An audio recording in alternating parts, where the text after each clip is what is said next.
रंग बरसे भीगे चुनर वाली रंग बरसे. चंदूची चमचमीत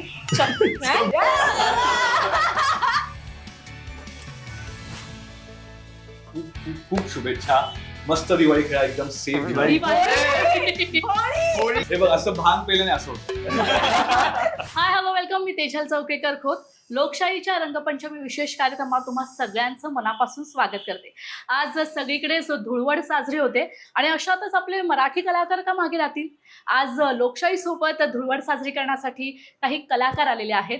बिग बॉस सीझन 5 मधली ड्रामा क्वीन म्हणून ओळखली जाणारी जान्हवी किल्लेकर आज आपल्यासोबत आहे. आणि अनफॉर्च्युनेटली बिग बॉस सीझन 6 मधून नुकतेच बाहेर पडलेले कंटेस्टंट आयुष संजीव आणि ओमकार राऊत आज आपल्यासोबत आहे. तुम्हा तिघांचंही लोकशाहीमध्ये खूप खूप स्वागत आणि धुळवडीच्या खूप खूप शुभेच्छा. तुलाही खूप शुभेच्छा. मला एक प्रश्न आहे.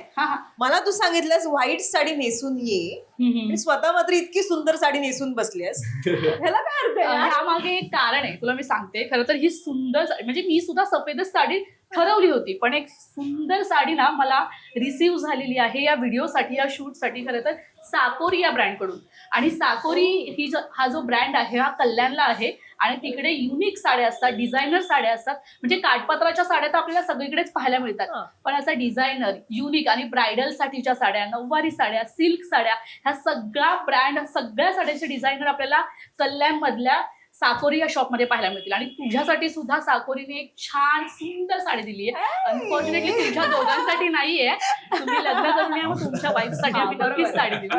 आणि खरं तर 16 वर्ष साकोरी हा ब्रँड आहे आणि त्यांचा हा प्रवास, सुंदर प्रवास सुरू आहे. आणि त्यांनी जान्हवीसाठी खूप सुंदर अशी साडी दिली आहे आणि त्यांनी मला सांगितलंय की जान्हवीवर हा कलर नक्कीच छान दिसेल म्हणून साकोरी ह्या ब्रँड जान्हवी किल्लेकर साठी स्पेशल साडी. सो स्वीट यार.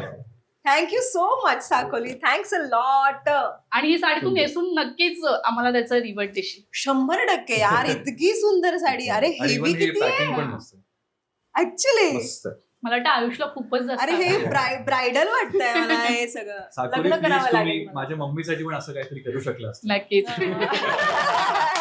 नाही, आम्हाला तुझ्या बायकोसाठी पाठवायचं, त्यामुळे तू लवकरच लग्न कर.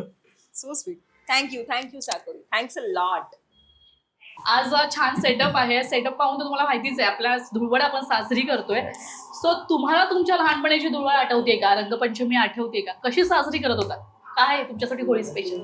सगळ्यात म्हणजे हे कलर विलर नसायचेच, काहीतरी काळा रंग फासायचा म्हणजे होळी. म्हणजे हे खूप सुसंस्कृत असल्यासारखं फील होतंय ग. अरे पण आपण कलरच नाही लावलाय. सिल्वर कलर आपण होळीचा Yes. रंग लावायला हवा नाही का? Yes yes. हे आपल्या टाईपचे कलर नाही आहेत नाही का? काळा रंग, सोनेरी, हा सिल्वर, असं काहीतरी. पहिल्यांदा डिसेंट होळी खेळणार. Decent. Ladies first. आता त्याला लावायचे ना. तास नाहीये. ओके हा पण टास्क स्वतःला लावता छान दिसतील असं लावते बघ. शर्टला match. Happy Holi. Yes. Cute गालांवरती कसं लावायचं? मग तिने तिथे कटिंग केली. Oh shit, sorry. वाव. ठीक आहे, आता होळी आहे तर रंग लागणार असते. आता कळलं का सफेद साडी खराब करण्यासाठी. पण तिने मला छान साडी दिली. Yes. So no complaint. Balance. मी कोकणातला असल्या कारणाने मला शिमगा. मुंबईच्या होळीचा अनुभवच नाही. म्हणजे दरवर्षी होळी आता 3 तारखेला होळी, तर मी 2 तारखेपासूनच गावी. आणि गावी शिमगा, पालखी, मंदिराच्या बाहेर, म्हणजे होळी म्हणजे आमच्याकडे सगळ्यात मोठा सण आहे कोकणात तसं बघायला. आणि कोकणात खूप छान साजरी केली. आणि व्हेरिएशन आहे, खूप व्हेरिएशन. म्हणजे आपण 50-50 किलोमीटर जर ट्रॅव्हल करत गेलो ना तर प्रत्येक गावात 50 किलोमीटर नंतर वेगळी होळी साजरी केली जाते. सो आमच्याकडे दांडी असते आणि छान डान्स वगैरे होतो. होळी किती वाजता चालतात? 12 वाजता. हो, रात्री. आणि रात्रभर जागरण असतं. हो ना. आणि जेवण, अरे म्हणजे कलर्सची गरजच नाहीये ऍक्च्युली तिकडे. आणि तिथे फक्त गुलाल. पालखी पालखी नाचवली जाते. आता पण मी जाणार. हो ना यार. तू नाही ना, मला ऍक्च्युली शहरात होलिकाचं पूजन करण्यासाठी मी जाते. पण पहिले कसं मी लहानपणी ना 12 वाजता होळी जाळायचे. आणि ती गंमत, ती मजा, आणि लहान तेव्हापासून होळी खेळायला सुरुवात. म्हणजे पाणीच फेकून मार, हेच कर, ते कर. आता काय तसं राहिलं नाहीये यार. हल्ली 10 वाजली की लगेच होळी पेटवून टाकतात. तिचं महत्व कधी 12 वाजता पेटवायची असते यार. आणि ते मला असं ते होळीतच ते पुतळा जाळायचे असं काहीतरी होळीलाच नाही, ते करतात. दसरा आणि 31st. काहीतरी मी मिक्स केलं ना हे सोड मी कधी कारण की आता हे होतच नाहीये. कारण आता हे होतच नाहीये, काहीच होत नाहीये. म्हणजे आपण जी लहानपणी मजा केली ती आता होतच नाही. आपण नवीन परंपरा चालू करूया का पुतळा जाळायची? अरे होळीत आपण नारळ आणि मग ते गरम गरम नारळ बाहेर येस काढायचे. आणि ती काय गंमत असते खाण्याची. Yes. हा मस्त लागतं. आमच्या होळीला म्हणजे आमच्याकडे असा मित्रांचा ग्रुप असायचा की आता होळी जेव्हा पेटते तेव्हा आम्ही सगळे जाऊन नारळ वगैरे त्यांनी टाकलेत ते जायचे. मग जेव्हा नारळ वगैरे झालं मग आम्ही जाऊन नारळ घ्यायचो, नारळ फोडायचो, पाणी प्यायचं. असं एकमेकांच्या हातावरती. आमच्याकडे मी मोस्टली माझी आजी कोळीवाड्यातून येते. So तिकडे कसं आमच्याकडे 10 रुपयाला एक नारळ भेटायचा. सो तुझ्या एका हातामध्ये एक नारळ आणि जर नारळ फोडला त्याचे पैसे द्यायचे नाही, नारळ फोडला तर. ओ सो तो असं नारळ एकमेकांना मारायचा, एकमेकांच्या हातात पकडून. खूप मजा यायची. अशी ग्रुपच्या ग्रुप अख्खी कोळीवाडा अख्खा भरायचा तिकडे. एकमेकांच्या हातावर मारा, नारळ फोडा. खूप इंटरेस्टिंग असायचं. आणि रंगपंचमी तर खतरनाक. म्हणजे गटारात आम्हाला लोळवायचे असे दोन. एक पाय पकड, त्याचे खाली एक टास्क पाय बघून पकड. तुम्हाला कळलं हो. असेल. तुझ्या टास्क मध्ये तू असेच पाय धरून अगं लिटरली त्यांनी पाय धरून ओढत होता. ते WWE खेळला, बिग बॉस नव्हतं खेळला. बरं, तुला जान्हवी रंगपंचमी घ्यायला आवडतं म्हणजे स्पेशली आता सध्या कसं आहे मुलींना कलर जास्त स्किन आता जरा खूपच हा हेअर ह्या सगळ्या गोष्टीकडे आपण जास्त लक्ष देतो. तू छे पूर्वी काहीच नाही. म्हणजे स्किन केअर हा संबंधच नाहीये. म्हणजे आधी तर माती टाका, अंडी फोडा. प्रॉपर फेस अंडी हो अंडी- ना यार. अंडी तर अंडी compulsory. जो काही 10 दिवस वास जायलाच हो, नाही yes. पाहिजे की तुम्ही. आणि तेल वगैरे लावण्याची काही पद्धतच नव्हती. मग आपण पुढचे 5 दिवस काळ्या माकडासारखेच फिरायचे. हो आणि शाळेत आत वगैरे कलर राहतो माहिती हो. मध्ये पानेला. आता शाळेत कधी ओरडा खाल्लाय की भरपूर कलर राहिलाय, रंग राहिलाय? टीचर लोकांचं पण असायचं. प्रिन्सिपलचं पण आठवत होतं, आपल्याला काय कलर पण बोलणार राहायचाच राहायचा मानेवरती सगळीकडे हा. कलर आहे. Permanent colour. हो. ते स्ट्रॉंग असायचे कलर. होळी म्हटल्या पुरणपोळी तर हा. समीकरण आहेच. तू स्वतः पहिल्यांदा पुरणपोळी कधी बनवली? सगळी झालीये सक्सेसफुल का गणली आहे असं काही झालंय? नाही मी ते केलंच नाही कधी.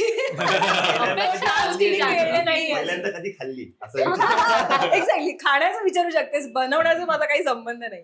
छे ते किती कॉम्प्लिकेटेड आहे. नाही, एवढं नाहीये पण आहे, कॉम्प्लिकेटेड आहे. तो ते शिकलाय आता पुरण आतमध्ये जाऊन. अच्छा हो का. ते पुरण बनवा आणि मग ते पीठ व्यवस्थित मळलं गेलं पाहिजे आणि त्याच्यात त्यात मला नाही होणार हे. बरं, असं कधी झालंय तुम्ही कोणाला असं चुकून रंग मारलाय, फेकलाय आणि त्यांनी येऊन चुकून ओरडा नाही दिलाय? झालंय चुकून नाही ते. झालं. एकदम चुकून नाही मुद्दाम- झालंय. मुद्दाम करतात मुद्दाम ना. करतो यार. अच्छा, याला चूक पण म्हणतात. त्या व्यक्तीचं- हो. चुकून पण होतं ना कधीतरी. छे कधी त्याचं म्हणायचं असतं पकडलं गेल्यावर, हा. सॉरी यार Sorry, चुकून चुकून मला.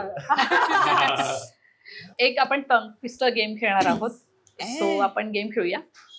पहिलं, चंदूची चंदेरी चप्पल चांदण्यात चकचकीत चमकते. माझ्याकडे काय बघते Ladies first. सगळीकडे नसतं ladies first यार. चंदूची चमचमीत चंदूची चांदेरी चप्पल. नाही, चंदूची चंदेरी चप्पल चंदेरी. चांदण्यात चकचकीत चमकते. चंदूची चंदेरी चप्पल चांदण्यात चमचम चमकते. चंदूची चंदेरी चप्पल चांदण्यात चमचम चमकते. चंदूची चंदेरी चप्पल चांदण्यात चमचम चमकते. चंदूची चंदेरी चप्पल चांदण्यात चमचम चमकते. येस. बापरे. आता तुम्हाला प्रॅक्टिस Pressure झाली. is on me. हा. चंदूची चंदेरी चप्पल चांदण्यात चकचकीत चमकते. चंदूची चंदेरी चप्पल चांदण्यात चकचकीत चमकते. चंदूची चंदेरी चप्पल चांदण्यात चकचकीत चमकते. आता वा. येणारे मजा करा. आता ओंकार बोलणार. तू किती वेळा बोललास? 3 वेळाच बोलले. तू किती मी वेळा? 5 वेळा बोलले. आता तुला हे पण तू 6. चमचम बोललीस हा, मी चकचकीत बोललो. हा. च आला ना. दोघांचे चल, चल, दोघांचे चल, हा, पाच- चल पाच important count केले. या जाणवीच्या side. बरोबर मग तुला 6 वेळा बोलायचं. तुला 6 वेळा बोलायचं. हा. चंदू चंदेरी चप्पल. चंदूची चंदेरी चप्पल चांदण्यात चमचम चमकते. चकचकीत. चकचकीत चमकते. हा, आता चंदूची चंदेरी चंदू नाही बे, चप्पल चंदू. चंदूची चंदेरी चप्पल चांदण्यात चमचम चमकते. चल. चंदूची चंदेरी चप्पल चांदण्यात चमचम चमकते. हे सगळं चुकलंय. सगळं चुकलंय. चंदूची चंदेरी चप्पल चांदण्यात चकचकीत किंवा चमचम चमकते चमकते चंदूची चंदू चंदू चंदूची चांदेरी चप्पल थांब. चंदूची चांदेरी चप्पल चांदण्यात चमचम चमकते. जाऊ दे, तुला आपण वेगळं देऊया. वेगळं देऊया. ऐका, तृप्तीने तुपातली पोळी तूप लावून खाल्ली. अरे हे खूप सोपं आहे. हे सोपं हे आहे. खूप सोपं आहे. तृप्तीने तुपातली पोळी तृप्तीने तुपातली पोळी तूप लावून खाल्ली. परत? तृप्तीने तुपातली पोळी तूप लावून खाल्ली. हा प का आलाय मध्ये पोळीचा? त्याच्याने इझी होतं. हा. हा, नाव काय तुझं? तृप्ती. तृप्तीने तुपातली तुपातली पोळी पोळी तूप लावून तूप तूप लावून ओंकारने Big हे Boss टंग साठी- ट्विस्टरच नाहीये पण हे पण हे- तृप्तीने तुपातली पोळी तूप लावून खाल्ली. तृप्तीने तुपातली पोळी तूप लावून खाल्ली. येस. हे टंग ट्विस्टरच नाहीये. ट्विस्ट झाली माझी पण आतमध्ये. तृप्तीचं पोट भरलं. आपण पुढच्या तृप्ती गेमकडे झाली, जाऊया. फक्त तृप्ती खुश झाली. बाकी काय रे? हा गेम असा आहे, मी तुम्हाला काही प्रश्न करणार, तो तुम्ही कधी केलाय का, आणि केला असेल तर स्वतःला कलर लावून घ्यायचा आहे. ओके. ओ पहिला प्रश्न, होळी खेळताना कधी भांग प्यायला लागतं? हे मी नाही प्यायले अजून, बट आय वॉन्ट टू. एकदा ओंकार प्लेट देऊ. पण हे आपल्याला जेव्हा केलं असेल तर लावायचं आहे. शी असेल तर लावायचं. खरं- नाही केलंय. खरं बाहेर आलंय. भाळ नाही, बाकी सगळं झालं. एकदा पण नॉट रेकमेंडेड. कधी कधी.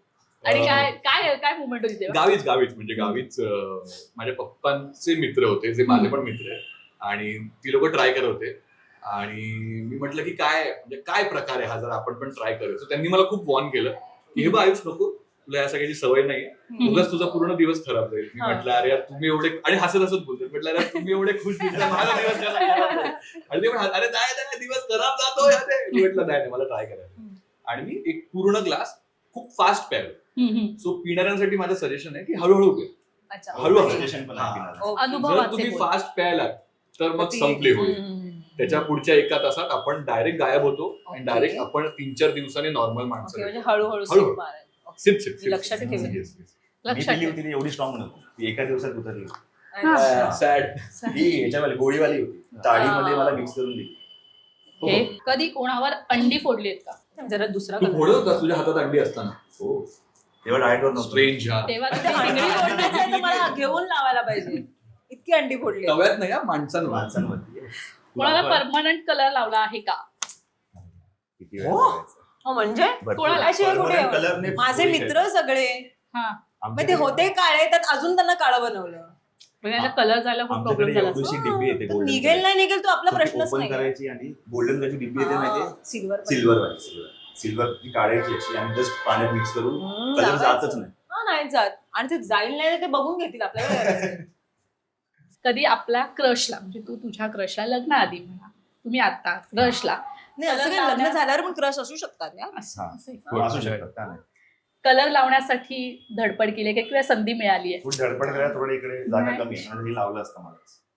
जान्हवीच्या चेहऱ्यावरचं एक्सप्रेशन काहीतरी भलतंच सांग. नाही ना लावता आलं. नाही लावता आला? हो ना, मी आधीही म्हटलेलं रितेश देशमुख क्रश आहे यार. हो. ओके. अरे मी लावता आलं माझ्या असेल ना तेव्हा तर. आला कधी लावूया? आला. त्यांचं इतकं छान गाणं आहे, आला हा, होळीचा होळीचा सण. सण लय. नाही ना आपण गाण्यावर येणारच होतो. मिळालाय भाऊचा धक्का. भाऊ दे. मग तुम्ही कलर लावला नाही, कोणीच नाही, कोणाला संधी नाही मिळाली. नाही यार, नाही, माझी पण खूप इच्छा होती. आयुष तुझ्याकडून आणि ओंकार तुझ्याकडून ही अपेक्षा नव्हती यार. आम्हाला तर सिरियसली. भरपूर धक्के. म्हणजे हा जो नाही, रितेश देशमुखला नाही, त्यांना तू माझ्यासाठी सोडा. दुसऱ्याला सांगतायत ते. हा, तसं तर म्हणून पण तुम्ही हे भाऊ खरंच बोलायला इतके खूप त्रास. सौजवळ मी भाऊ आहात. बोलतच आम्ही नाही. लावलाय कलर. मी अँकरिंग पण केलेलं ना, मी म्हटलं मी भाऊ नाही, ह्यांचे भाऊ म्हणायचे, माझे सर आहेत म्हणायचे. पण तुम्ही दोघं जो माझी इच्छा खरंच सौजवळपणेचा खूप भाव होती. दाखवतो तो नाही नाही, खरंच असं नाही, आहे माझी का? इच्छा खूप होती. तुला काय वाटतं पण नाही जान्हवी? आहे. हे खरं खरं बोलताय? वाट्याने लावलाय पण हा. सांगत नाही. मी मला तर पण नाही, असं लावलं. काही नाही त्यात. मला मी तर तर लावलं. आयुष लाव. मग लावून घे स्वतःला. चला याने मान्य केलेलं आहे. येस. म्हणजे भरपूर आहे. प्रत्येक गोळीला वेगळी क्रश. बरं, मला आयुष तुला विचारायचंय, तू कोकणातला आहे, स्वतः हम्म. शिमग्याच्या काही गोष्टी सांगितल्यास, पण अजून काही गोष्टी असतील शिमग्याच्या ज्या तू तयारीसाठी स्वतः कधी गेलायस? ती पालखी सजवणं, पालखी घेऊन नाचणं, या हो, सगळ्या हो. गोष्टी मग असतात. तिथे कसं असतं की पालखीचा मान असतो, बरोबर. सो तो प्रत्येक वर्षी एका घराला सो ज्या घराला तो मान मिळतो त्या घराची पूर्ण जबाबदारी असते की पूर्ण पालखी ते लोक म्हणजे कोरिओग्राफी ते लोक करणार. तर तसं मला वाटतं 2016 का 17ला आपल्या घरी होतं आणि मग तेव्हा आम्ही 5 दिवसापूर्वी गेलो आणि पूर्ण पालखीची तयारी. मग मी डान्सर असल्या कारणाने थोडं एक्स्ट्रा एफर्ट घेतला होता आणि मी खूपच छान नाचवली होती. म्हणजे माझ्याकडे व्हिडिओ असेल तर मी आय कॅन शेअर, म्हणजे आपण तो येस येस नक्कीच. बरं मला असं विचारायचं, आपलं होळी म्हटल्यावर गाण्यांची वाईब्स असतात वेगवेगळे, जे आपले रंग बरसे म्हणा किंवा आता जस्ट तू म्हणालीस तुमचं फेवरेट कोणतं गाणं आणि आता गुणगुणू शकता? मला ना खूप माझं फेवरेट म्हणजे काय माहिती लोकांना काय एवढं आवडतं, मला ते गाणं do me a favour let's play Holy. म्हणजे तिथं वाईबच वेगळी, होळीचं गाणं वाटत नाही बघ, लहानपणापासूनच आहे ना ते. आणि त्यात ऍटिट्यूड आहे, डू मी अ फेवर का फेवर लेट्स प्ले.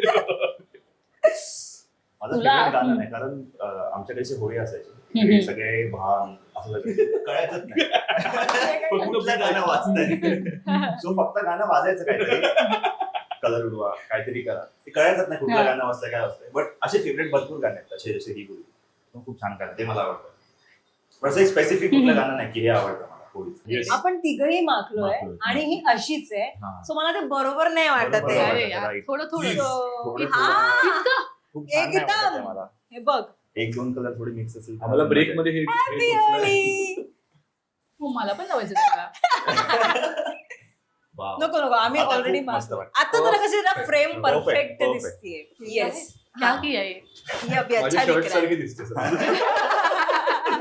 सो आता ह्यांनी मला रंगवलं आहेच, म्हणजे आता पूर्ण फ्रेम कम्प्लीट झालं असं मला वाटत नाहीये. आम्हाला समाधान. येस, आता आपण ना बिग बॉस बद्दल बोलूया, कारण आम्हाला खरंच अपेक्षित नव्हतं तुम्ही बाहेर येणं इतक्या लवकर. आम्हालाही नव्हतं. काय अनुभव होता बिग बॉसच्या घरातला? कारण आम्ही पाहिलं खूप फिजिकली अटॅक खूप होतो त्या सगळ्या गोष्टी, म्हणजे मानसिक त्रास तर होतो त्याचा. आयुष तू इंजर्ड देखील झालास, काय सांगशील? मला असं वाटतं की हा माझ्या आयुष्यातला एक अविस्मरणीय अनुभव आपण तो म्हणतो तो होता. कारण एकतर बिग बॉस मध्ये गेल्यावर आपण जेव्हा तिथून बाहेर येतो तेव्हा आपलं आयुष्य बदललेलं असतं. म्हणजे महाराष्ट्रातला प्रत्येक माणूस आपल्याला ओळखत असतो आणि जर एवढं मोठं काहीतरी अचीव्ह करायचं तर त्यासाठी काहीतरी सहन करावंच लागतं. आणि त्यामुळे बिग बॉस हा खरंच खूप चॅलेंजिंग गेम आहे, चॅलेंजिंग शो आहे. म्हणजे ऍज ऑडियन्स जेव्हा मी बघायचो तेव्हा मला असं वाटायचं यार काय सोपं आहे, 1 तास बघायचो ना आपण एपिसोड बघायचा, असं वाटतं अरे होऊन जाईल. पण आत गेल्यावर खरोखर कळतं की खूप प्रेशर आहे. म्हणजे जे कोणी हिंदी मराठी जे कोणी कंटेस्टन्स आहेत त्यांना खरंच सेल्यूट आहे, कारण हा खूपच चॅलेंजिंग शो आहे. म्हणजे मी तर म्हणेन की जगातला सगळ्यात चॅलेंजिंग टीव्ही शो जर कुठला असेल तर तो बिग बॉस आहे. कारण तो तितकाच मेंटली टफ आहे, तितकाच फिजिकली टफ आहे. आणि माझी जी पर्सनॅलिटी आहे ती त्या शो सोबत फिट करणं हे माझ्यासाठी खूप मोठं चॅलेंज होतं. कारण मी जसं नेहमी म्हणत गेलो की मी खूपच इंट्रोवर्ट आहे. म्हणजे मी कॅमेरा ऑन झाल्यावर आयुष ऑन होतो, कॅमेरा ऑफ असतो तेव्हा मी खूपच बोरिंग आणि मी काहीच करत नाही लाईफमध्ये. मी जेवतो झोपतो, मी पार्टी करत नाही किंवा मी कुठे बाहेर माझ्या मित्रांचा असा ग्रुप नाही की जिथे मी जातो फिरायला वगैरे. मी फक्त काम करतो आणि घरी येतो असा माणूस आहे. पण मला जेव्हा कळलं की 24 hours ऍक्टिव्ह राहायचं तेव्हा 12 तासानंतर बॅटरी संपते. ऍक्टर्सची बॅटरी 12 तासाची असते. 12 तासानंतर आपल्याला असं होतं की बस आता मी पॅकअप आता घरी जातो मी. पण तिथे जाऊन मी खरं 24 तास ऑन द टोज राहणं किंवा आपलं ब्रेन कंटिन्यूस विचार करत राहतो. म्हणजे आपण एक दिवस जर पूर्ण टास्क नाही केलं तरी आपण थकतो, आपण दिवसभर विचार करत असतो. आणि त्यात या सीझन मध्ये व्हॉइसेस खूप हाय आहेत. तुम्ही बरे दिसताय, मला वाटतं कान बिन फ्रॅक्चर होते आमच्या. ओंकार तुझ्या बाबतीतच आहे का? म्हणजे तुझ्यासाठीचा हा प्रवास खूप नवीन आणि तुझ्यासाठी टर्निंग पॉईंट ठरतोय बिग खूप बॉस. जास्त. म्हणजे जसं की जर मी आता इकडे नसतो किंवा तुम्ही बिग बॉस असं काही केलं नसतं तर मी आता एका सलॉन मध्ये केस कापत असतो. येस, 12 तास उभा असतो आणि आप आ जाओ मैं काटता हूं बैठो असं सगळं करत असतो. ज्यावेळी तुला याचा स्ट्रगल पॉईंट पाहिजे ऐकायला मी ऍक्च्युअली त्याची एंट्री झाली तेव्हा मी ऐकलं की तू हेअरस्टाईलिस्ट. येस सो मी एका सलॉनला जिकडे निक्की पण यायची, हो का, त्या सलॉनला मी काम करत होतो ऍज अ हेअरस्टाईलिस्ट तिकडे. इथे मुंबईत लोखंड मला. ओ वाव, हर्षा राकेश वगैरे येस त्या येस. सलॉनला. सो लास्ट इयर मी मला सांगितलं ना इंटरव्ह्यू मध्ये किंवा कशामध्ये, लास्ट इयरलाच मिनल थर्ड मध्ये होती मिनल शाह आली होती तिकडे. आणि ती मला बोलली होती की ओंकार तू रोडीसाठी ट्राय कर, स्पिट्सविलासाठी ट्राय कर. हो करूया आपण पुढे जाऊन. तिने मला आयडिया टिप्स वगैरे दिले की असं कर किंवा तसं कर. कॉन्टॅक्ट मध्ये पण आहे आता. ते बोलते की असं करत राहा. मी बोललो ठीक आहे, मी करीन, काहीतरी करीन. मग मी लक्ष दिलं त्या गोष्टीवर. इंस्टाग्रामवर थोडे फोटोज टाकणं, व्हिडिओ टाकणं असं चालू होतं. तर मग अचानक बिग बॉसचा कॉल आला आणि पण फोन कसा काय बिग बॉसचा तुला आला म्हणजे हे जाणून घ्यायला खूप म्हणजे आवडेल. मला इंस्टावरती मेसेज होते त्यांचे की 2-4 जणांनी मला मेसेज केले. तर माझ्या इकडे कसं जे मला मेसेज करत होते ते सगळे पोरं होते, जे मेल होते. सांगतो तुझी story सांगतो. त्याच्या मागे काय आहे? तुला अपेक्षा काय तू होती? अचानक मुलांचे मुलींनी message करायचे open नाही का केला. फोन? कारण तो मुलांचे मेसेज ओपन नाही. नाही, तसं नाही रे. तर मला त्या पिरियड मध्ये माझे काही व्हिडिओ व्हायरल गेले होते. त्याच्यामुळे खूप गे लोकांचे मला मेसेज येत होते. मेसेज बघत नव्हतो. हा रिझन फनी स्पष्ट आहे. बोललेला आहे तो आता. सो मी कोणाचे मेसेज बघत नव्हतो.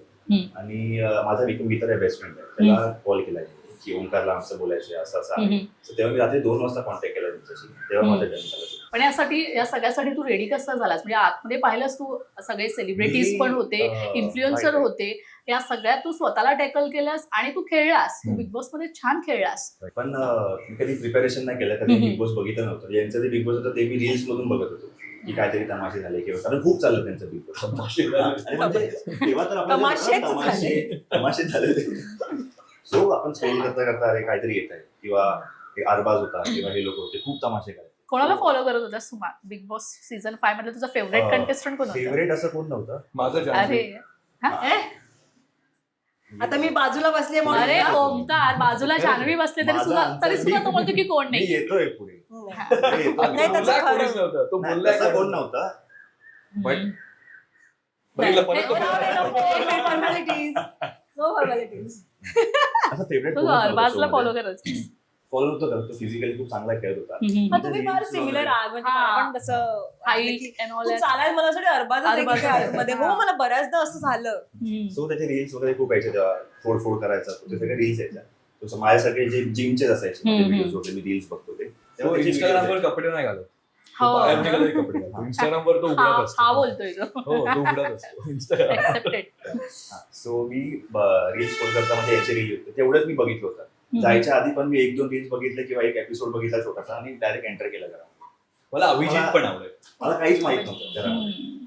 पण माझी ना एक तक्रार आहे तुझ्यासाठी. म्हणजे आता तू म्हणालास की मी मुलांचे मेसेजेस वगैरे येतात वगैरे, पण तू जेव्हा बाहेर आलास ना हा. तेव्हापासून मी तुला कंटिन्यू फोन करते. अरे तू एक फोन नाही उचललायस माझा. उठ.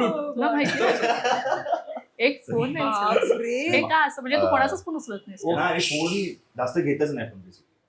माझा तर कंटिन्यू फोन उचलत असतो. हा ना? कंटिन्यू मला मेसेज करतो, कॉल करतो. म्हणजे त्याच्या काय हातात असतो phone. ओंकार? मी आता मेसेज हे पाठवतो खोटं आहे. आणि एका सेकंदात रीड केलं. माझ्याकडे प्रूफ आहे. माझा फोन इथे मी दाखवेन तुला. नाही, असं काही तुला म्हणजे कंटिन्यू फोन मी फोन जास्त केले घेत तुला नाही. ओंकार. खरंच नाही घेत. एक फोन नाही उचलला आहे माझा. खरंच नाही. आता तुला याचं जस्टिफिकेशन करावंच लागेल Please. ऑन हे. नाही, फोन जास्त खरंच घेत नाही. मी काही ना काहीतरी ऍक्टिव्हिटी करत असतो. कधी जिम झालं किंवा पुन्हा मित्राला आता भेटणं खूप होतं की बरेच आमदार जे पण आहेत त्यांच्याशी भेटणं खूप होतं. सो त्याच्यामुळे नाहीच माझ्या खरंच नाही करत. किती सिरियस झाला तू. हे बघ ना त्याचा चेहरा. कळतंय खोटं बोलतो. हा ना. घाम फुटला त्याला खोटं बोलून. हा फुटला. झाले मला तुला विचारायचंय, बिग बॉस मध्ये तर तू धमाका केलासच, म्हणजे ड्रामा क्वीन होतीस खरं तर बिग बॉस मधली. वाव. त्या हसतायत यार. खरंच. ते वाईट आहे. पण द 50 मध्ये पण मी बिग बॉसची सिनियर आहे तुम्हाला. Yes. Yes Respect. Please Yes. Respect. तर द 50 मध्ये पण ना तुझा कॉन्फिडन्स लेवल ना त्यापेक्षा डबल होता. म्हणजे आम्हाला पाहायला मिळालं की कॉन्फिडेंटली वागलीस तू तिथे. काय होतं द 50 आणि किती मस्त होतं की ओळखीचे तर सगळे होतेच. किती होती तुझी बेस्ट फ्रेंड? म्हणजे काय. Yes she is my best. अरे म्हणजे तुम्ही जेवत नव्हता. हा इतकं तुमचं प्रेम दिसत होतं. एवढं स्ट्रॉंग. हा जितकं बिग बॉस मध्ये दिसलं नाही अरे तितकं द 50 मध्ये दिसलं. ऍक्च्युली तो द 50 हा शोज अलायन्सचा होता. तिथे तुमचे फ्रेंड्स असतील ना तरच ते तुम्हाला वाचवतील, अदरवाईज काहीच नाही. बरोबर. सो तो आणि मग त्यात आमची खूप जास्त घट्ट मैत्री झाली अगं. ती करावीच लागणार होती. हा. पण नाही, मग ती बाहेरून पण खूप टिकून आहे. म्हणजे आता आम्ही एक दिवस नाही असं जाते की 50 नंतर की आम्ही भेटलो नाहीये. आम्ही रोज भेटतोय. रात्र झाली की आम्ही रोज भेटतो. मग अर्चनाच्या कॅफेमध्ये, अर्चना गौतम तिचं कॅफे इथेच आहे. सो मग तिच्या कॅफेमध्ये जा, रात्री टाइमपासच करा. सो आता ते चाललंय. सो मला मजा येते एकंदरीत. आणि द 50 हा शो ना मिक्सचर आहे. बिग बॉसचा, स्प्लिट्स विला, खतरो के खिलाडी या सगळ्या गोष्टींचा मिक्सचर आहे. भांडणं आहेत, वादविवाद आहेत, फक्त ती भांडणं इंटरनल होती, बाहेरची भांडणं घेऊन ते लोक घरात आलेले. आणि मला कळेच ना हे का भांडतायत, हे असं कधी घडलंय. सो नंतर मला निकी म्हणे, अरे नाही उनका बाहेर काय आहे सब. सो त्यांची बाहेरची भांडणं आणि त्यांनी बरोबर मेकर्सनी अपोजिट टीम सगळ्या एकत्र टाकलेल्या, म्हणजे ते आतमध्ये आणि म्हणजे उरावरच बसत होते रे. म्हणजे बिग बॉस परवडलं. म्हणजे आपण खूप प्रामाणिकपणे आणि साधी सिंपल खेळत, ते म्हणजे हाय लेवल आहेत सगळे. पण 50 लोक 50 सेलिब्रिटीज, 50 सेलिब्रिटी, सगळे नावाजलेले सेलिब्रिटीज. पण आय फील प्राऊड की ऍक्च्युली ऑल ओव्हर इंडियामध्ये 50 सेलिब्रिटीज निवडले गेले आणि त्यात मी एक होते. आणि आम्हाला सगळ्यांनाच प्राऊड हो. मुवमेंट होते की जान्हवी Actually, द 50 मध्ये आम्हाला पाहायला मिळते. Yes, आणि yes, खूप yes. छान वाटलं खरं तर जान्हवी तुला हो. तिथे पाहून. आणि ज्यावेळेस तू बाहेर निघालीस तेव्हा पण एक समाधान होतं की नाही ठीक आहे तू तिथपर्यंत आहे. पोहोचली पोहोचले. तुझं कॉन्फिडन्स लेवल वाढलाय. बरं आत्ताच्या बिग बॉस वर तुला जर एक एक बोलायचं संवाद करायचा असेल सांगायचं असेल काय सांगशील? बाप सीझन पण त्यात तू जे बोललीस त्यात एक ऍड करायचं मला की जान्हवी एक महाराष्ट्राचं नेतृत्व होतं द 50 मध्ये. म्हणजे बाकीची लोक बघ हिंदी हो. मराठी करून, पण Janhvi was the only only person. तिने मराठी केलंय आणि डिरेक्टली द 50 केलंय. Yes. तर त्यामुळे Television- आमच्यासाठी आमचं कोण आहे टेलिव्हिजन तर त्यात जान्हवी. टेलिव्हिजन फेस म्हणून जान्हवी नेतृत्व करत होती हे खरंय. हो खरंय. हो ऍक्च्युली. आणि माझं कसं आहे, बाकीचे जे आलेले ना, म्हणजे समजा आर्या आहे किंवा शिव आहे, ह्यांनी ऑलरेडी हिंदी केलेलं आहे. Yes, yes. डायरेक्ट आणि मी मराठी बसून मराठीच केले आणि हिंदीत जायचं म्हणजे Direct मला लगेच काय jump. प्रेशर होतं हो. पण डोक्यावर. मला जान्हवी तुला विचारायला आवडेल तुझ्या मिस्टरांची यावर काय प्रतिक्रिया होती कारण त्यांनी तुला कशा पद्धतीने बूस्ट केलं कारण की हिंदीमध्ये जायचंय बिग बॉस मध्ये जाताना तू तुम्हाला म्हणाली- तुला झेपणार नाही हे सगळं. म्हटलं नाही झेपणार पण मला जायचंय. पण मला खूप शिकायला मिळालं. म्हणजे मी आता रेडी आहे हिंदी बिग बॉस. Yes. कारण काय माहिती खूप मेंटली तुम्ही स्ट्रॉंग पाहिजे, कारण की ते त्या लोकांना ना लेवलच नाही, ते सगळ्या लेवल क्रॉस केलेले आहेत त्या लोकांनी. आणि आपण बघत खूप आपण महाराष्ट्रातला आपण मराठी बिग बॉस करतो ना, आपण खूप लिमिटेशन नाही वागतो की यार नाही लोक बघतायत नाही लोक, त्यांना काही पडलीच नाहीये कसली. बघा त्याचा नका बघू, आम्ही फोडणार तोडणार शिव्या घालणार हे सगळं आहे. सो मी आता ते कुठेतरी शिकलीये की नाही तुम्हाला जर पुढे जायचंय ना तर तुम्हाला ते स्ट्रॉंगली तुम्हाला उभं राहावंच लागेल. Obviously. मग बाहेर जाऊन लोक काय विचार करतायत हे तेव्हा विचार करून काही फायदा नाही. आणि बिग बॉसचं पण तसंच आहे, आपण आत काय वागतो हे बाहेरच्या लोकांना कसं प्रेझेंट होतं हे आपल्याला नाही कळत. विचारामध्ये असतो. येस, की आपण हे वागतो हे आवडते का लोकांना. किंवा समजा तू तिकडे जाऊन माझ्याबद्दल बोलतोयस आणि इथे येऊन माझ्याशी छान बोलतोयस आणि आपण छान मित्र आहोत, तर बाहेर तेच दिसतंय. सो बाहेर लोक म्हणतात अरे हा मूर्ख आहे का, हा ह्याच्याबद्दल इतकं वाईट. अरे पण आम्हाला नाही माहित ना, आम्हाला नाही माहित ना तो आमच्याबद्दल वाईट बोलतोय. पण मेंटली स्ट्रॉंग व्हायला होतं बिग बॉस मध्ये गेलं हो. खरं तर. कॅमेराकडे बोलत कन्फेशन रूम मध्ये बोलून प्लीज काहीतरी सांगा बाहेर प्लीज सांगा. कारण ओमकारसाठी या गोष्टी नवीन होत्या, त्यांनी हो, कधी हो, कॅमेरा हो, फेस नाही हो. केला मोबाईलच्या कॅमेऱ्याशिवाय म्हणा. इतके सारे कॅमेरे होते, तुला कसा अनुभव होता म्हणजे त्या इतक्या सगळ्या कॅमेरा सतत जाऊन कॅमेऱ्यावर बोलायचा.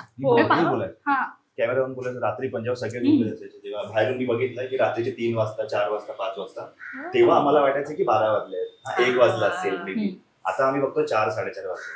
तो कधी कधी असं होतं की खूप लाईक इमोशनल होऊन किंवा आम्ही जायचो कॅमेराकडे वॉशरूमच्या एकदम रडायचं प्लीज मला काहीतरी कन्फेशन रूम मध्ये बोल. काहीच कळत नाही मला काय करायचं, नुसती बडबड चालू आहे घरात, काहीच कळत नाही काय करायचं. कारण काहीच माहित नाही ना आपल्याला, कुठला एक रोड मॅप असतो की असं सरळ जा पुढे क्रॉस जा याच्या क्रॉस जा, काही काहीच कळत नाही. नाही. आज तर गेम आहे ना. आणि आपण किती विचार करून गेलो ना की मी असं करेन हो. तसं करेन, तसं नाही. काही नाही होत. आपण जे असतो तेच तेच बाहेर आपण तेच तेच बाहेर रिअल सेल्फ बाहेर येतो. आपण म्हणून किती तर reality show आहे ना. रियालिटी शो रिअल खूप ट्रू आहे. तेच. तुम्ही फार दिवस फेक नाही वागू शकत. बरोबर. नाही. पण जान्हवी तुला विचारायचंय, तुला कोणता स्पर्धक यंदा रिलेटेबल वाटतो तुझ्यासारखा या सीझन मध्ये? कोण असं वाटतं तुला? तुझ्यासारखा कोण? तुझ्यासारखं कोण आहे? नाही वाटत मला कोणी. कोणीच नाही वाटत. म्हणजे असं म्हणतात की बरेच जण तिने कॉपी केलंय मला ती म्हणजे गुड. तन्वीने. येस. सो मला असं तन्वीला सांग ठीक आहे पण ती आता बरं खेळतीये. हा, पण हा. सुरुवातीला ती पण जी मी चूक केली होती, मी सिनियर्स ना बोलले बरंच काय काय काय काय. ती तिने सो तिनेही तेच केलं. पण मला त्याची खूप मोठी शिक्षा देण्यात आली. सो बिग बॉस तुम्ही तिला पण शिक्षा रुचिताला शिक्षा होणार लवकर. अरे तिला तर झालीच तिला होणारच. पाहिजे. म्हणजे जो काही आनंद होईल महाराष्ट्राला. खरंच. पण आता ती नाही मला काय वाटतं, पण आता ती प्रेमात पडली आहे. येस. सो ती काही करतच नाहीये. मध्ये मध्ये येते आपली एक फुटेज द्यायचं म्हणून, एक काहीतरी द्यायचं म्हणून मांडते, बाकी तर अर्धा वेळ जर लाजण्यातच जातोय. प्रभू बद्दल काय सांगशील तू? प्रभू बद्दल मला जाणून छोटा घ्यायला उंदीरच आहे तो, इकडून तिकडून इकडून तिकडून इकडून तिकडून, आणि हुशार आहे. मला आवडलं ते पोरग, प्रचंड हुशार आहे तो. मतलब तुझ्या नजरेतून टॉप 5 कोण पाहतेस? नाही, मी कोणालाच नाही पाहते. ती तिला पाहते. मला आतमध्ये टाका, मी स्वतःला पाहते. बरं, मला तुम्हा दोघांना विचारायला आवडेल की तुम्ही ज्या वेळी बाहेर आला ती तुमच्यासाठी योग्य वेळ वाटते? मला असं वाटतं की ज्या आठवड्यात मी आलो ना, त्या आठवड्यात मला कळलं होतं की या आठवड्यात मी बाहेर येणार. कारण सलग 2 आठवडे मी आजारी होतो. सो एक आठवडा तो पूर्ण वेळ बेडवर होतो. मला अलाउड नव्हतं फिजिकल टास्क करणं. आणि मला औषधांचा एवढा त्रास होत होता की मला उठून बोलायला पण इच्छा होती. मला दिवसभर झोप यायची. सो त्यामुळे मला कळलं होतं की हा आठवडा मी दिसलो नाही, तरी ऑडियन्सने मला वाचवलं होतं. त्या आठवड्यात अनफॉर्च्युनेटली ओंकार एलिमिनेट झाला. सो नेक्स्ट वीक जेव्हा मी रिकव्हर झालो आणि मी एक टास्क खेळलो आणि परत मला इंजरी झाली, सो तेव्हा मला असं की अरे मी आता परत आठवडाभर दिसणार. आणि मग मला कळलं की ऑडियन्स कितींदा वाचवणार तुला न बघता. बरोबर. आणि मला गिल्ट काय होतं की मी लोक पुढे निघतायत, लोक मुद्द्यांवर बोलतायत, लोक टास्क खेळत, आणि माझा 4 डे टास्क होता. मी खेळलेला एक पण टास्क हरलो नाही. बरोबर. आणि मी सलग 4 टास्क नाही खेळलो. त्यामुळे मला असं होतं की मी का खेळू शकत नाही. तू कॅप्टन झाला होतास? मी सेकंड वीक मध्ये. हा, सेकंड वीक मध्ये कॅप्टन झाला होतास. सो मी एकदा पण कॅप्टन नाही झाले ग. काय बोलते? हा, एकदा अरे होऊनच नाही दिलं मला. तरी टॉप 6 मध्ये गेला. फायनलिस्ट. तुम्हाला काय वाटतं कोण असेल टॉप 5? माझ्यासाठी तन्वी, म्हणजे आता एक्झिस्टिंग सिच्युएशन तुम्ही सांगते, मला तन्वी वाटते कारण ती स्ट्रॉंग प्लेअर आहे. मला प्राजक्ता वाटते कारण तिने आता काहीतरी एक वेगळं रूप घेतलंय. हो. विशाल मला वाटतो कारण तो सुरुवातीपासून गेम खेळतो आणि तो बोलून गेम खेळतो, म्हणजे तो माहितीये की तो फेक बिहेव करतो. हे 3 मला कन्फर्म वाटतंय. त्यानंतर हे 2 मी अजूनही डायसी आहे. कदाचित राकेश रुचिताला नाही. मग त्यातल्या त्यात दीपाली मॅम किंवा सागर दादा असू शकतात. बरं, जान्हवी, जर तुला समज आता रुचिता बद्दल काय बोलायचं असेल, काय बोलते तिचा खेळ बघून? मला तिच्याबद्दल काही बोलायचंच नाहीये तरी पण मुळात. ह्यातच सगळं आलं. ती खूप छान दिसते, तिचा आवाज इतका गोड आहे की काय सांगू. म्हणजे कधी आवाज येईल. हो, बिलकुल आवाजच नव्हता. अगं म्हणजे कर्कशपणाची लेवल असते ग. ती त्या सगळ्या लेवल तिने क्रॉस केल्या, त्या सगळ्या लेवल तिने तोडल्यात. आणि म्हणजे तिला स्वतःला नाही का त्रास होत तिचा आवाज ऐकून. म्हणजे ते किती बोलायचं आणि उगाच दुसऱ्यांच्या मुद्द्यात पण गरज नसताना पण घुसायचं. म्हणजे जर राखी आणि दुसऱ्या कोणाचं तरी चाललंय तर तिथे स्वतःला जाऊन कसं काय बोलायचं? कशाला तुम्ही बोलताय? तुमचे मुद्दे घेऊन या आणि मग बोला ना. दुसऱ्यांच्या मुद्द्यात घुसायचंय, हे करायचं. सो ते मूर्ख वाटता तुम्ही. सो मला नाही. आणि तुला माहिती का 24 तासाच्या अनुभवातून मी हे गेज केलं की ती मुलगी हुशार आहे. तिने जर तिची एनर्जी करेक्ट जागी जर वापरली ना, ती टास्क खूप कमाल खेळते. तिचा आवाज तर महाराष्ट्राला माहिती आहे. जर तिने तो आवाज करेक्ट मुद्द्यांना वापरला, तिने जर टास्क परफॉर्म केला तर ती कन्फर्म फायनलिस्ट आहे. तिची जी डेस्परेशन आहे जिंकायला, जे लागतं फायर, ते तन्वी आणि रुचितामध्ये एक्स्ट्रीम आहे. त्यांना काही करून ती ट्रॉफी हवी. आणि अनुश्री बद्दल विचारायचं तर राहूनच गेलं. कसं वाटतं तिचा गेम? कारण की भाऊ रितेश भाऊ खूप वेळा तिला भाऊच्या रितेश सर प्लीज. आमच्यासाठी भाऊ, तुझ्यासाठी सर. सो रितेश सर बऱ्याचदा तिच्यासाठी भाऊ आहे. भाऊ समजा सगळ्यांनी त्यांना. फक्त जेनिलिया मॅम आणि सर म्हणतात. अनेकदा भाऊच्या धक्क्यावर तिने खूप वेळा ऐकलंय अनुश्रीने. हो ना. कधी आहे तिचा गेम पाहिला? ती आगाऊ मुलगी आहे. म्हणजे मॅनर्स नाहीयेत तिला. खरं सांगते, तिला खरंच मॅनर्स. कारण नुकतंच आता जेव्हा अरे राखी, अरे तुम्ही हसताय कारण आधी प्राजक्ता लागले, मला इतका राग आला.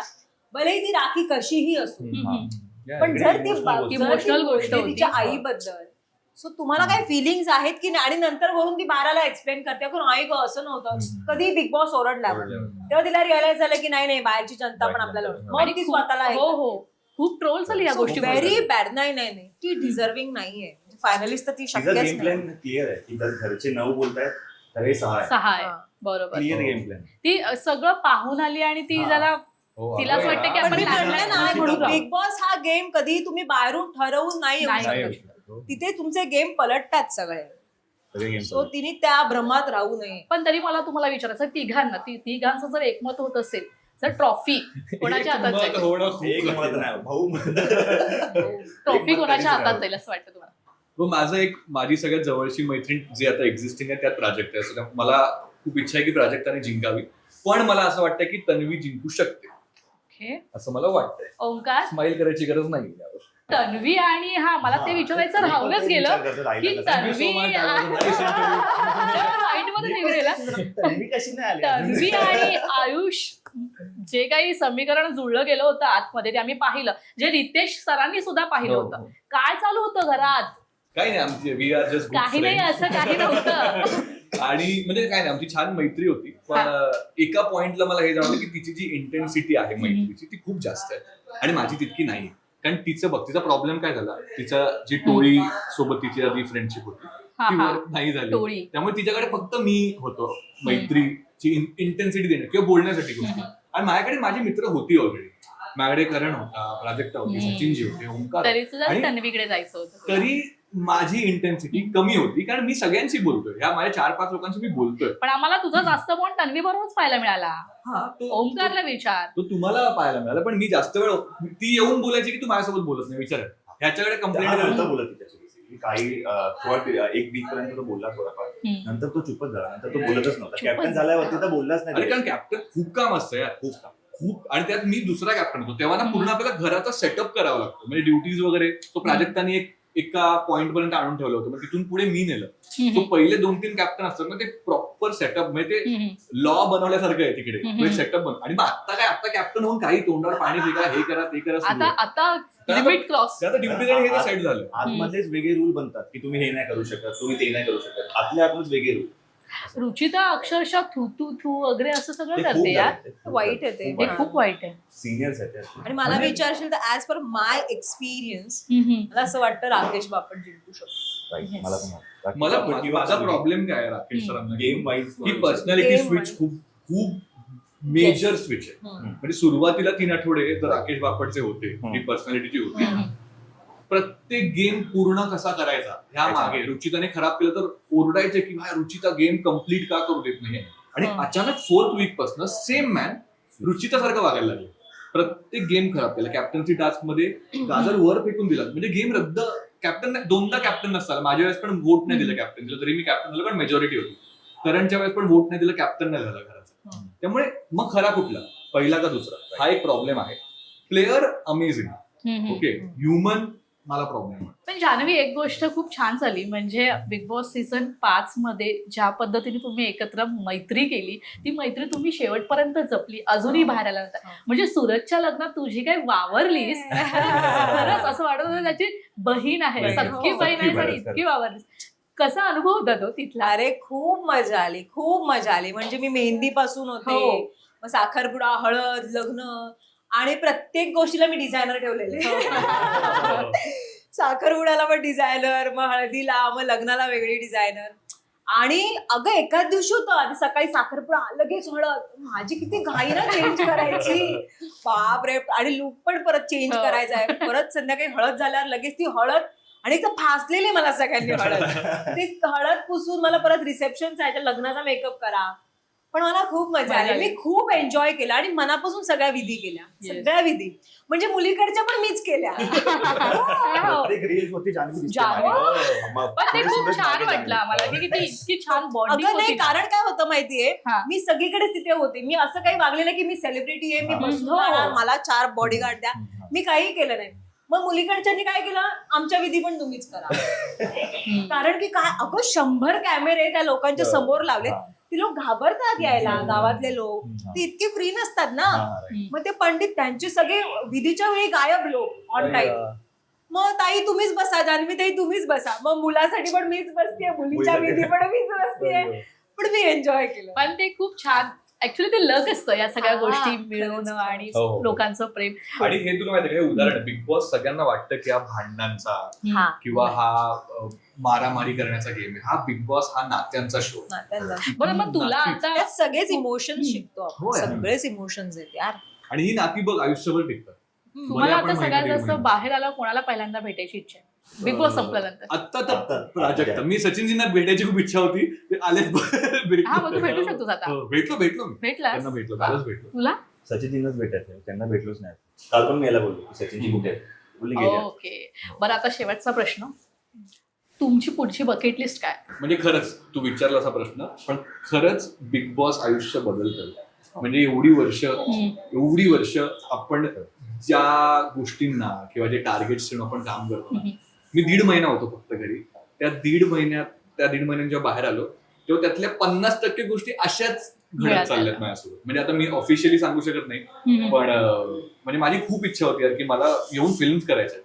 आणि लकीली माझ्याकडे आता अशा 3-4 फिल्म्स ज्या मला वाचायच्यात. आणि मी खरंच माझ्या लाईफच्या सगळ्यात हॅपी फेज मध्ये आता, जिथे मला काम सिलेक्ट करता येतं. खूप देतं. म्हणजे आपण आता ऑडिशनच्या फेज संपला, आता काम सिलेक्ट करू शकतो. ह्याहून लकी फेज काय आपण चूज करू. आता चूज करू शकतो यार काम.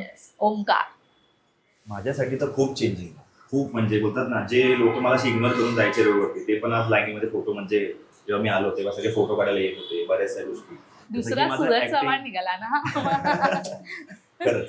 आणि माझा असा काही प्लॅनच नव्हता की मी बिग बॉस मध्ये येईन किंवा कुठला असा सिरियल शो, काहीच प्लॅन आहे. जस्ट बोलतात ना, एक नशीबच भाग आहे जे मी इकडे आलो बिग बॉस मध्ये. आणि खूप चेंज झालं, बऱ्याच गोष्टी, फॉलोअर्स वाढणं झालं किंवा लोकांचं प्रेम भेटणं झालं, खूप छान भेटलं. जान्हवीसाठी तर बकेट लिस्ट माझं तयार आहे. मला हिंदी रियालिटी शोज येस आम्हालाही पाहायला आवडेल आमची जान्हवी हिंदी रियालिटी शो मध्ये. आणि हिंदी बिग बॉस मध्ये नक्की. मग तिघांनाही खूप ऍक्च्युली खूप बेस्ट ऑफ लक आहे सगळ्यासाठी. तुम्ही आम्हाला असेच पुढे पुढे भेटत जा. तुम्हाला खूप खूप शुभेच्छा आणि तुम्ही इथे आलात त्यासाठी खूप खूप धन्यवाद. थँक्यू. तुम्हाला पण खूप शुभेच्छा, प्रेक्षकांना सुद्धा खूप खूप खूप शुभेच्छा. मस्त दिवाळी खेळा, एकदम सेफ दिवाळी. होळी खेळा, सेफली खेळा, मस्त छान पुरणपोळ्या, फटाके फोडू नका. हे बघ, असं भांग पेल्याने असं होतं. तर लोकशाहीच्या रंगपंचमी या विशेष कार्यक्रमात वेळ झाल्या तर इथेच थांबण्याची. पुन्हा भेटूया नवीन कलाकारांसही. तोपर्यंत तुम्ही कुठेही जाऊ नका, पाहत रहा लोकशाही मराठी. ही सुंदर साडी तुम्ही पाहताय, ही साडी आहे साकोरी या ब्रँडची. खरं तर साकोरी हा ब्रँड कल्याणमध्ये खूप जुना ब्रँड आहे आणि इथे हे कल्याणमध्ये हा जो शॉप आहे तो गेले 16 वर्षांपासून इथेच आहे. खरं तर लक्षवेधी बाब म्हणजे येत्या गुढीपाडव्याला या शॉपला, या दुकानाला 16 वर्ष पूर्ण होत आहे. खरं तर साकोरीमध्ये अनेक व्हरायटीजच्या साड्या आपल्याला पाहायला मिळतील. लक्षवेधी साड्या म्हणजेच काटापदराच्या साड्या, नवरीच्या नऊवारी साड्या, ब्रायडल लेहंगा इथे खूप लक्षवेधी ठरतात. सो हा सारीजचा जो बिझनेस आहे आमच्या साकोरी, सो मी या बिझनेसमध्ये 3rd जनरेशन आहे. ही परंपरा माझ्या आजोबांनी स्टार्ट केली आहे आणि साकोरीचे को फाउंडर आमचे लोकप्रिय माझे वडील श्री संजय डामजी कारिया आहे. सो त्यांनी ही शॉप 2010ला ओपन केली आहे. तेव्हापासनं आम्ही सुंदर साड्यांच्या बिझनेसमध्ये जुडलेले आहोत. आमच्याकडे तुम्हाला मोस्ट ऑफ डिझायनर्स आणि एक्सक्लुझिव्ह साडीज बघायला भेटणार. काठपदरवरती वर्क, डिझायनर साडीज, ब्रायडल लेहंगाज, हे सगळं आमची मेन स्पेशालिटी आहे. कल्याण वेस्टला आपली शॉप आहे, आग्रा रोडला. तुम्ही कधी पण ॲड्रेसवरती किंवा गुगल मॅप्सवरती साकोरी कल्याण टाकलं की तुम्हाला डायरेक्टली हा लोकेशन येऊन जाईल. So most welcome. आणि तुम्ही इथे नक्की या. इथे खूप प्रकारच्या वेगवेगळ्या व्हरायटीजच्या साड्या तुम्हाला अवेलेबल होतील. डिझायनर साड्या, काठापदराच्या साड्या, सिल्क, कांजीवरम अशा अनेक पद्धतीच्या साड्या साकोरीमध्ये तुम्हाला पाहायला मिळतील. त्यामुळे साकोरीला नक्की व्हिजिट करा आणि तुमचा दिवस खास करा.